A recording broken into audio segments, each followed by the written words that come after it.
அது ஒரு இதமான மழைக்காலம். பால்கனியில் கௌசல்யா அவர்கள் அமர்ந்திருந்தார். தனது பேர குழந்தை ஸ்ரீநிதிக்கு அன்புடன் பருப்பு சாதம் ஊட்டிவிட்டார். மருமகள் அஞ்சலி பிறந்த நாள் பார்ட்டிக்கு கிளம்பி சென்றாள். அஞ்சலியின் பேச்சும் அவசரமும் கௌசல்யாவுக்கு சில நாட்களாகவே சந்தேகத்தை ஏற்படுத்தி வந்தது. தனது வீட்டு பொறுப்புகளை அவளிடம் விட்டு கொடுத்துவிட்டு செல்வதில் அவள் ஏதோ ஒரு திருப்தியை அடைவது போல கௌசல்யாவுக்கு தோன்றியது. ஏதோ ஒரு ரகசியம் இருக்கிறது என்று அவர் உள்ளுணர்வு கூறியது. கௌசல்யாவின் மடியில் ஸ்ரீநிதி விளையாடி கொண்டிருக்க மொபைல் தவறி கீழே விழ இருந்தபோது அவர் அதை அவசரமாக பிடித்து கொண்டார். அப்போதுதான் மனதில் ஒரு எண்ணம் உதித்தது.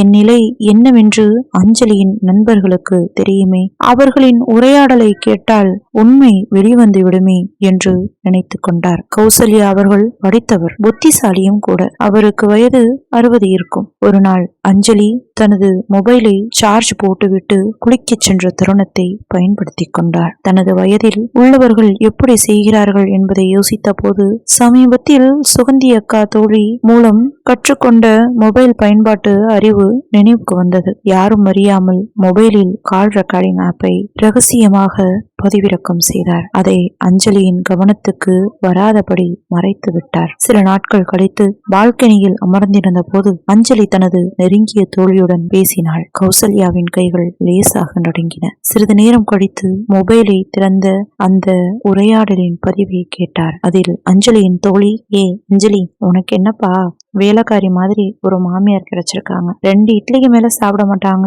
பதிலுக்கு உங்க மொத்த வீட்டு வேலையும் செய்யறாங்க. இதுல அவங்க பென்ஷன் பணத்தையும் முழுசா வாங்கிக்கிறீங்க என்று சிரித்து கொண்டே கூறிய வார்த்தைகள் கேட்டதும் கௌசல்யாவின் இதயம் அதிர்ந்து நின்றது. அஞ்சலியும் மாமியார் என்றால் 6 மாதங்கள் ஒரு மகன் வீட்லயும் 6 மாதங்கள் இன்னொரு மகன் வீட்லயும் மாறி மாறி தங்குற ஒரு வேலைக்காரி மட்டும்தான் என்று பேசியிருந்தாள். தன் மகன்கள் மற்றும் மருமகள் பார்வையில் தான் வெறும் சம்பளம் வாங்காத வேலைக்காரி என்பதை உணர்ந்த கௌசல்யா ஆழமான சோகத்தில் ஆழ்ந்தார். என் வாழ்க்கைக்கான ஒரு திட்டத்தை உருவாக்க வேண்டிய நேரம் வந்துவிட்டது என்று மனதில் உறுதியேற்றார். மகன்கள் தன் சொந்த பணத்தை வைத்து அவரை வீட்டு வேலைக்காரியாக நடத்துவதை பொறுக்காத அவர் தனது ஓய்வூதியம் மற்றும் சொத்துக்கள் தொடர்பான ரகசிய விசாரணையை தொடங்கினார். அருகில் வசிக்கும் தோழி சுகந்தி மீண்டும் கௌசல்யாவை சந்தித்து காசி யாத்திரைக்கு அழைத்தார். வாழ்நாள் முழுவதும் குடும்ப பொறுப்புகளை சுமந்த தனக்கு இப்போது ஒரு வாய்ப்பு கிடைத்ததில் கௌசல்யாவுக்கு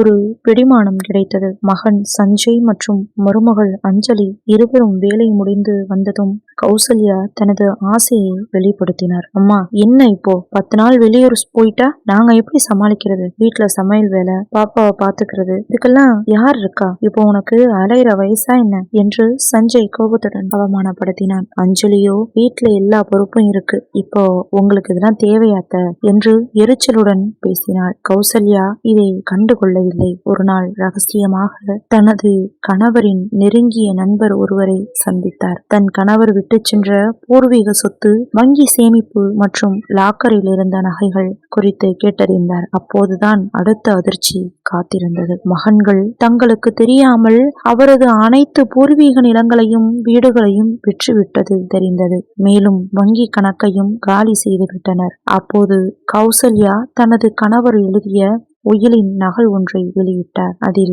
நான் எனது சொத்தின் பாதியை எனது மனைவி கௌசல்யாவுக்கு அவரது சுதந்திரமான வாழ்க்கைக்கு எழுதி வைக்கின்றேன். மீதி பாதியை மட்டுமே எனது மகன்கள் சஞ்சய் மற்றும் கிஷோருக்கு பிரித்து கொடுக்கலாம் என்று குறிப்பிடப்பட்டிருந்தது. கௌசல்யா, அட கடவுளே, எனது கணவர் எனது சுதந்திரத்திற்காக பாதியை காத்தார். ஆனால் மகன்கள் இந்த லாக்கரில் இருந்த மீதமிருந்த உயிலையும் நகைகளையும் திருடி விட்டார்கள். திருடி விற்ற சொத்து மொத்த சொத்தில் பாதியை கூட தாண்டவில்லை. மீதி பாதி லாக்கரில் பாதுகாப்பாக இருக்கிறது என்று நம்பி இருந்தேனே என்று மனம் உடைந்தார். உடனே கௌசல்யா தன் மகன்கள் திருடிய சொத்துக்களை திரும்ப பெறும் வேலையை செய்ய ஆரம்பித்தார். திருட்டுக்காகவும் சட்ட ரீதியான நடவடிக்கை எடுக்க ஒரு வழக்கறிஞரை நியமித்தார். கௌசல்யா ஒரு நாள் வீட்டில் சோகமாக உட்கார்ந்திருந்தார். அவர் யாத்திரைக்கு புறப்படும் நாளும் வந்தது. அன்றைய தினம் ஞாயிற்றுக்கிழமை. அஞ்சலி தனது நண்பர்களை வீட்டிற்கு அழைத்திருந்தார். கௌசல்யா அம்மா, இன்னைக்கு என்னோட நண்பர்கள்லாம் வராங்க, சீக்கிரம் சமோசா, டீ, காஃபி எல்லாம் ரெடி பண்ணுங்க, என்ன நாங்க கொஞ்சம் வெளியில போக வேண்டிய வேலை இருக்கு அப்படின்னு சொல்லிட்டு சஞ்சயும் அஞ்சலியும் கடைக்கு கிளம்பினார்கள். மதியம் அவர்கள் இருவரும் வீட்டுக்கு திரும்பிய போது கௌசல்யா புத்தம் புதிய பட்டு சேலை அணிந்து தனது யாத்திரை பெட்டியுடன் தயாராக காத்திருந்தார். ஆனால் சமையலறை காலி பாத்திரங்களுடனும் சமைக்காத காய்கறிகளுடனும் இருந்தது. அஞ்சலி கோபத்துடன், என்னமா அது, நீங்க ஒன்னும் பண்ணவே இல்லையா? என்னோட ஃப்ரெண்ட்ஸ் வேற வந்துருவாங்களே, வீட்டுல உட்காந்துகிட்டு என்ன பண்ணிட்டு இருந்தீங்க இவ்வளவு நேரம் என்று சத்தம் போட ஆரம்பித்தாள். அப்போது அமைதியாக நின்ற கௌசல்யா கம்பீரமான குரலில், இங்க பாரு அஞ்சலி, உனக்கும் உன் நண்பர்களுக்கும் சமைச்சு போடுறதுக்கு நான் ஒன்னும் இந்த வீட்டு வேலைக்காரி கிடையாது, சரியா என்று கூற சஞ்சய் அதிர்ச்சி அடைந்து, அம்மா என்னம்மா இப்படி எல்லாம் பேசுறீங்க, என்ன இது புதுசா இருக்கு என்று கத்த கௌசல்யா தனது கையில் இருந்த மொபைலை எடுத்து ஸ்பீக்கரை ஆன் செய்தார். அந்த வீட்டில் உரத்த குரலில் அஞ்சலியும் அவளது தோழியும் பேசிய ஆடியோ ஒலித்தது. வேலைக்காரி மாதிரி மாமியார், ஓய்வூதியத்தில் நாம் அனுபவிக்கின்றோம் என்ற கால் ரெக்கார்டிங் ஒளிர தொடங்கியது. சஞ்சயும் அஞ்சலியும் அவமானத்தால் தலை குனிந்தனர். கௌசல்யாவும் பேசத் தொடங்கினார்.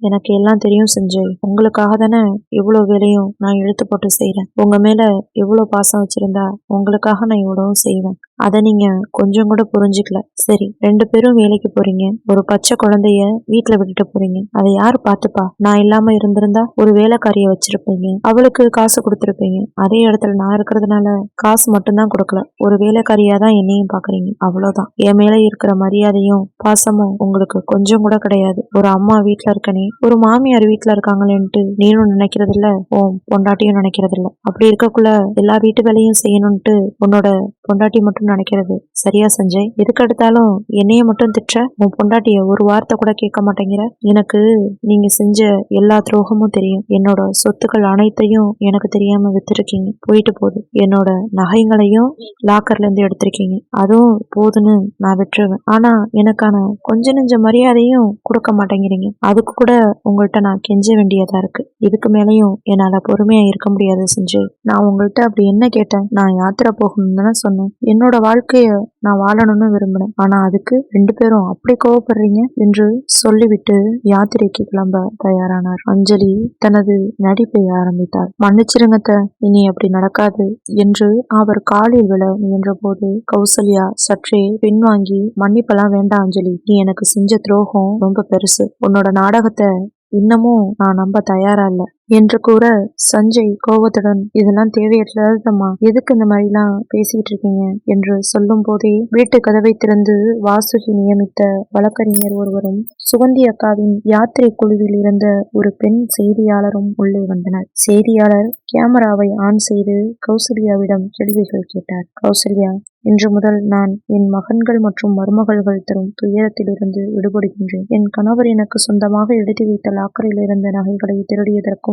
என் சொத்தை விற்றதற்கும் என் வழக்கறிஞர் மூலம் சட்ட நடவடிக்கை எடுக்கப்பட்டுள்ளது. இனிமேல் எனது ஓய்வூதிய பணத்தை நான் மட்டுமே பயன்படுத்துவேன். நான் என் கண்ணியத்தை மீட்க விரும்புவதாகவும் வயது முதிர்ந்தோரை வீட்டு வேலைக்காரியாக நடத்துவது தவறான சமூக பழக்கம் என்றும் வெளிப்படையாக பேசினார். சஞ்சயும் அஞ்சலியும் பொதுவெளியில் அவமானப்படுத்தப்பட்டு மேலும் சட்ட சிக்கலில் சிக்கப் போவதை கண்டு அதிர்ச்சியில் உறைந்தனர். நான் கிளம்புறேன், உங்க வீட்டு வேலைகளை நீங்களே இனிமே பாத்துக்கங்க என்று கூறிவிட்டு கௌசல்யா தனது வழக்கறிஞர் மற்றும் செய்தியாளர் சூழ யாத்திரை குழுவினருடன் வீட்டை விட்டு வெளியேறினார். இதோட இந்த கதை முடியுது. இந்த கதை பிடிச்சிருந்தா நம்ம சேனலை லைக் பண்ணுங்க, ஷேர் பண்ணுங்க, சப்ஸ்கிரைப் பண்ணுங்க. அப்பதான் நான் சொல்ற கதைகள் உங்களுக்கு உடனுக்குடன் வந்து சேரும். See you the next video. Bye friends.